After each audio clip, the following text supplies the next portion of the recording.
Hello and welcome back to In Tune with TEU with Azim Subhani, CEO of TEU Global. आज February 27th है 2026 और last day है उस चीज़ को claim करने का जो बाय चांस अवेलेबल थी इम्पोर्टर्स को पिछले 3-4 रोज़ से कोई भी टैरिफ एडिशनल टैरिफ सेक्शन 122 का नहीं लगा।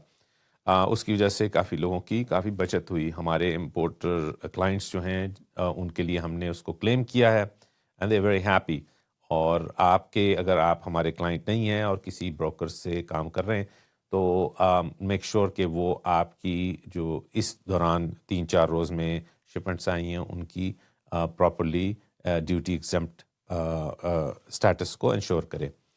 आगे जो बात हो रही है वो ये है कि कल से सेक्शन 122 के अंडर 15% के बजाय 10%, हमने पिछले वीडियो में आपको ये कहा था कि हमें लग रहा है कि 15% होगा, लेकिन वो 10% ही रहा और कस्टम्स ने हमें नोटिफाई कर दिया है कि 10% ही रहेगा।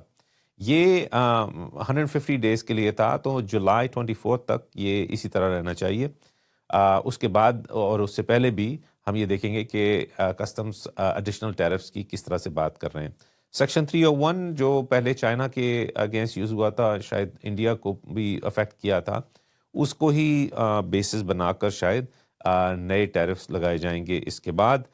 लेकिन उसकी जो क्वांटिटी होगी या उसकी जो रेशो होगी वो शायद in line with the section 122 ही रहे।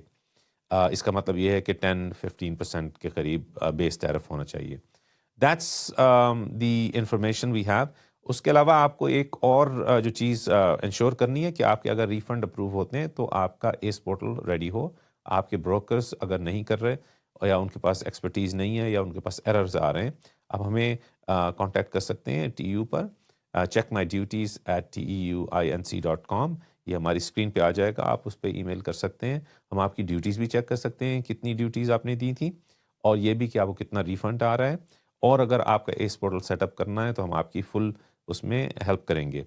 Looking forward to hearing from you. आप ज़रूर हमें कांटेक्ट कीजिए और हम आपकी हेल्प करेंगे। Take care, bye bye now.